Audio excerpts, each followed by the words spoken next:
Living here you have to go some time, but why to go sick, right? बीमार पड़ के क्यों मरे? That is one important thing.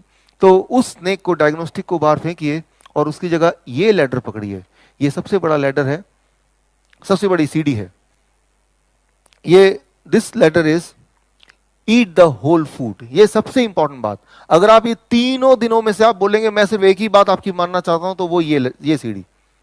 In this whole 3 days if you say that I agree only one thing, तो मैं बोलूंगा आप इसको सुनिए जो अब मैं बता रहा हूं, this is the most important of all the 3 days।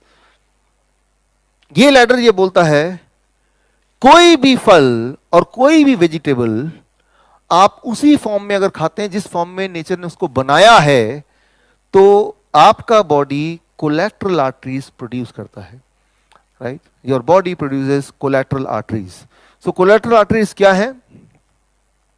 देखिए इसको समझाता हूं मैं थोड़ा। ब्लड ऐसे फ्लो कर रहा है और यहां पे धीरे धीरे ब्लॉकेज बनता है और एक टाइम आता है ब्लॉकेज 100% हो जाता है, और ऐसे टाइम पे ब्लड आगे नहीं फ्लो करेगा तो आसपास के जो सेल्स हैं दे विल डाई। तो ऐसी इमरजेंसी के लिए जब आप पैदा हुए थे, गॉड ने हजारों इस तरह के कोलैटरल आर्टरी बनाए थे। जैसे कि जब आप गाड़ी खरीदते हैं तो 4 पहियों के साथ एक स्टेपनी भी होता है। मैन्युफैक्चरर चाहता नहीं कि आपका जर्नी में बीच में रुकावट आए, और पंचर जब होता है तो आप स्टेपनी को इस्तेमाल करते हैं, आपकी जर्नी चलती रहती है। ठीक उसी तरह से हजारों की तादाद में स्टेपनी यानी कि कोलैटरल आर्टरीज जब आप पैदा हुए थे आपके बॉडी में, हमारे बॉडी में भगवान ने ये फिट किया हुआ है। अगर आप माइक्रोस्कोप से देखेंगे तो ये अनगिनत छोटे छोटे ब्लड वेसल दिखेंगे जो कि अनयूज्ड है, अनयूज्ड लाइक ए स्टेपनी। लेकिन ये बॉडी इमरजेंसी में यूज करती है। जब कभी ब्लॉकेज होता है तो बॉडी क्या करती है, ये दोनों एंड खोल देती है और ब्लड यहां से फ्लो होता है, और ब्लॉकेज है तब भी आपको हार्ट अटैक नहीं होगा, आपको ब्रेन स्ट्रोक नहीं होगा, आपको पता भी नहीं चलेगा। कई बार आता है पेशेंट का कि 100% ब्लॉकेज है भाई तीनों आर्टरी में, लेकिन पेशेंट जिंदा है, स्टिल पेशेंट इज अलाइव, क्योंकि उसके कोलैटरल खुले हुए हैं। कोलैटरल खुले हैं उसको पता नहीं चल रहा, राइट? 100% ब्लॉकेज है। तो कोलैटरल अगर आपके खुले हैं, कोलैटरल मतलब एक्स्ट्रा आर्टरी, स्टेपनी का नाम है मेडिकल भाषा में कोलैटरल आर्टरीज। अब सवाल आता है कि अगर ये मैकेनिज्म बॉडी में है तो किसी को हार्ट अटैक आता ही क्यों है? हार्ट अटैक इसलिए आता है क्योंकि जब उसका ये 100% ब्लॉक हो जाता है तो उस वक्त उस इंसान की बॉडी ये दोनों एंड खोल नहीं पाती है और ब्लड यहां इसका इस्तेमाल नहीं हो पाता, तो उसको हार्ट अटैक आ जाता है, राइट? फॉर एग्जाम्पल आपकी गाड़ी पंचर हो गई, आपको स्टेपनी है, लेकिन स्टेपनी होना काफी है क्या उसको बदलने के लिए? लेकिन क्या होता है, अरे वो टूल तो है ही नहीं, है तो हमें आता ही नहीं, कभी देखा ही नहीं, राइट?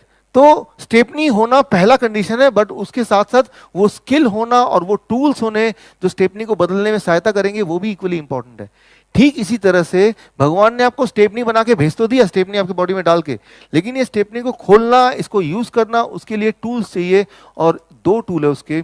पहला टूल, सिर्फ पहला सबसे इंपॉर्टेंट टूल, जब आप फ्रूट्स एंड वेजिटेबल को उसी फॉर्म में खाते हैं जिस फॉर्म में कुदरत ने बना के भेजा है, तो वो जब बॉडी में जाती है तो तब वो नाइट्रिक ऑक्साइड बनाने में, राइट, हेल्प करती है। नाइट्रिक ऑक्साइड क्या है? बॉडी का टूल इसको खोलने के लिए। ये दोनों एंड तभी खुल सकते हैं जब यहाँ पे बॉडी नाइट्रिक ऑक्साइड बनाएगी तब।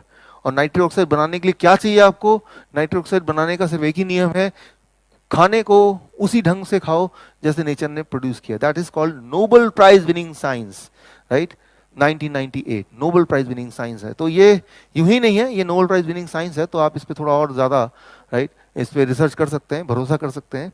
तो जैसे फल है, सब्जी है, बिना उसको अगर कुक किए, कुकिंग करने से पॉइजन नहीं बन जाता, लेकिन जब कुक करते हैं वो फूड नाइट्रिक ऑक्साइड बनाने में मदद नहीं करेगा, right?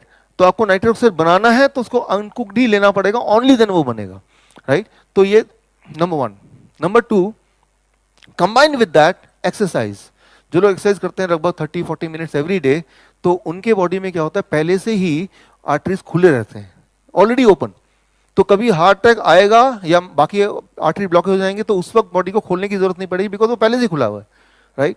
So that is also important. तो अगर आप उनमें से हैं जो पहले से एक्सरसाइज करते आए हैं, राइट, और साथ में अगर आप ये भी शुरू कर दें जो मैंने अभी बताया आपको कि रोज आपको फ्रूट्स एंड वेजिटेबल उसी फॉर्म में खाना है जिस फॉर्म में कुदरत ने बनाया। जैसे कल का DIP डाइट था, DIP डाइट आपको याद है, क्वांटिटी कितना है वो मैंने बता दिया। थोड़ा सा प्रसाद की तरह खाएंगे तो वो खाना नहीं हुआ। द क्वांटिटी, जितने क्वांटिटी मैंने कल बताया उस क्वांटिटी में जब खाएंगे then it is called nitric oxide production.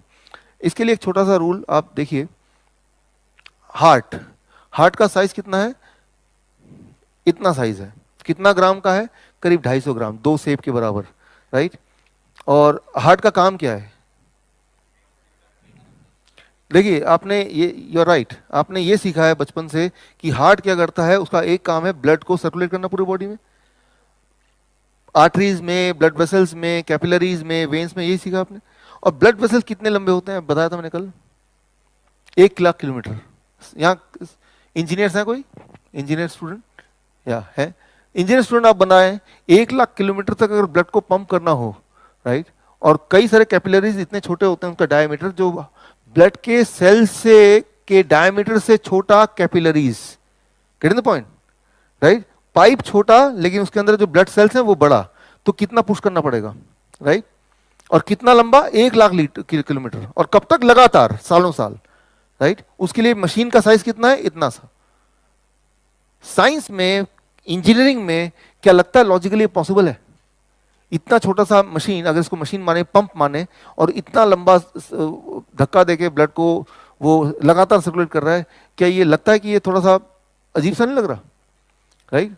तो मैं ये बोलना चाह रहा हूं कि हार्ट क्या करता है, हार्ट का सिर्फ इतना काम है, ब्लड को अपने से बाहर फेंकना, उतनी ताकत है उसमें, पूरा सर्कुलेट करने की क्षमता नहीं है उसमें, ब्लड को बाहर फेंकना बस। लेकिन अब क्वेश्चन क्या आएगा, अगर हार्ट सर्कुलेट नहीं करता तो कौन सर्कुलेट करता, सर्कुलेट तो होता है। जो ब्लड वेसल है, ब्लड वेसल का इनर लेयर है, that is called endothelium layer, and जो नाइट्रिक ऑक्साइड है वो इनर लेयर प्रोड्यूस करता है। और इनर लेयर जब नाइट्रिक ऑक्साइड प्रोड्यूस करता है, दैट इज द टाइम जब ब्लड को धक्का मिलता है एंड इट सर्कुलेट्स, राइट। तो जो पूरा जो कॉर्नरी, पूरा जो आर्टरीज है हमारे, सारे arteries along with the heart, that is our total heart. Heart is not this one. जो पंपिंग का काम है सारे ब्लड वेसल को मिला के और हार्ट को मिला के तब जाके है, और उस पंपिंग में जो मेजर कंट्रीब्यूशन है दैट इज नाइट्रिक ऑक्साइड। इसका मतलब यह है कि नाइट्रिक ऑक्साइड आपका बॉडी बना रहा है तभी ब्लड पंप हो रहा है, that is the most important molecule, सबसे इंपॉर्टेंट मॉलिक्यूल है आपके जिंदा रखने के लिए नाइट्रिक ऑक्साइड। जो कहाँ प्रोड्यूस होता है वो इतना इंपॉर्टेंट है कि वो हर जगह प्रोड्यूस होता है, ब्लड वेसल के इनर लाइन में, और इनर लाइन तो हर जगह ही है, और उससे वो आगे पुश होता है। लेकिन नाइट्रिक ऑक्साइड प्रोड्यूस करने के लिए बॉडी को जो चीज चाहिए वो है रॉ फ्रूट्स एंड वेजिटेबल। आप देखेंगे मेरे पास जब पेशेंट आते हैं, मैं एक ही काम बोलता हूँ, डायबिटीज एजुकेटर को मैंने बोला है कि आप बोलो कि भाई पहले लिखो क्या आप खाते हो। कई बार पेशेंट आते हैं मेरे पास कि डॉक्टर साहब मैं तो बिल्कुल घर का खाना खाता हूँ, मुझे कैंसर कैसे हो गया, मैंने कभी सिगरेट नहीं छुआ, कभी शराब नहीं छुआ, चाय तक नहीं पीता, पिज्जा वगैरह तो छोड़ ही दीजिए, घर का खाना खाता हूँ। मैंने कहा लिखिए जो भी आप खाते हैं। तो जब मैं पढ़ता हूँ क्या लिखा है, सुबह रोटी सब्जी, दोपहर को रोटी सब्जी, रात को रोटी सब्जी, और ऐसा सभी के साथ, या फिर ब्रेड टोस्ट, बिस्किट चाय, यही ना। अब बताइए यहाँ पे नाइट्रिक ऑक्साइड प्रोडक्शन का कहाँ पे स्कोप है, कहाँ पे है, कहीं नहीं है। अगर आप बोलेंगे रॉ वेजिटेबल फ्रूट तो बोलेंगे हाँ शायद उस दिन मैंने खाया था, राइट। तो आप अनजाने में हमारी लाइफ को ऐसा बना देते हैं, धीरे धीरे धीरे धीरे body's ability to produce nitric oxide becomes lesser and lesser and lesser, because उसके प्रोडक्शन के लिए जो चीज चाहिए वो खुराक नहीं दे रहे हैं, अनजाने में ही सही, और then you become sick, right, and highly sick. Nitric oxide कम होगा तो कैंसर ज्यादा होगा, राइट, नाइट्रिक ऑक्साइड कम होगा हार्ट डिजीज ज्यादा होगा, राइट। सो नाइट्रिक ऑक्साइड ज्यादा होगा तो हार्ट डिजीज कम होगा। नाइट्रिक ऑक्साइड ज्यादा कैसे होगा, that is the only thing, that is take that ladder, ये सीढ़ी आप पकड़िए कि हमें फ्रूट्स एंड वेजिटेबल उसी फॉर्म में खाना है जिस फॉर्म में कुदरत ने बनाया, that is a plate one, right, जो मैंने कल आपको बताया था, उसी क्वांटिटी में लेना है, राइट, तब जाके सारी चीज बनेगी। कितना समय लगेगा, आपने कल देखा बिल क्लिंटन का एक इंटरव्यू आपने सुना, राइट, उसमें उन्होंने 2 डॉक्टर का नाम लिया, T Colin Campbell and Caldwell Esselstyn, right. T Colin Campbell China study के scientist and Caldwell Esselstyn Cleveland clinic के head of department. Cleveland clinic is number 2 hospital in the world ranking में। तो Cleveland clinic के जो Caldwell हेस्टीन, उनसे मैंने बातचीत की, कई बार मुझे मौका मिला बात करने का। मैंने उनसे एक सवाल पूछा कि मान लो एक इंसान है, उसको हार्ट अटैक आने वाला है, मान लो कुदरती, he is destined to have an heart attack, और बाई चांस वो एक ये वाला डाइट शुरू करता है, जो DIP kind of diet, right. ये डाइट वो रिकमेंड करते हैं, चाइना स्टडी में रिकमेंड करते हैं, मैंने वहीं से सीखा है, राइट। तो कितने दिन बाद वो प्रोटेक्टिव जोन में आ जाएगा कि उसके हार्ट अटैक और ब्रेन स्ट्रोक आने का खतरा टल जाएगा, कितने समय इस डाइट पे रहने के बाद? उनका जवाब आपको हैरान कर देगा। उन्होंने बोला 1 मील, पहली बार खाते ही 1 मील, राइट। जिनका नाम बिल क्लिंटन कल ले रहे थे, मैं उनकी बात कर रहा हूं।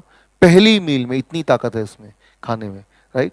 तो अगर आपको हार्ट अटैक आना ही था और आपने उससे पहले एक भी डाइट शुरू कर दिया है तो वो पोस्टपोन हो सकता है। That is the power of this diet, right.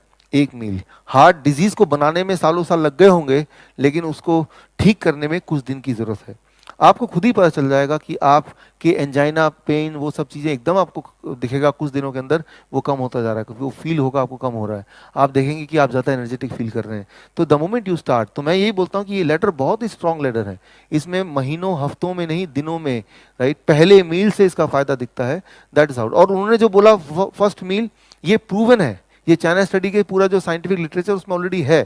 अगर आपको वीडियो थोड़ा सा भी यूजफुल लगा हो तो subscribe to my channel, hit the bell icon, like the video and do comment. Thank you.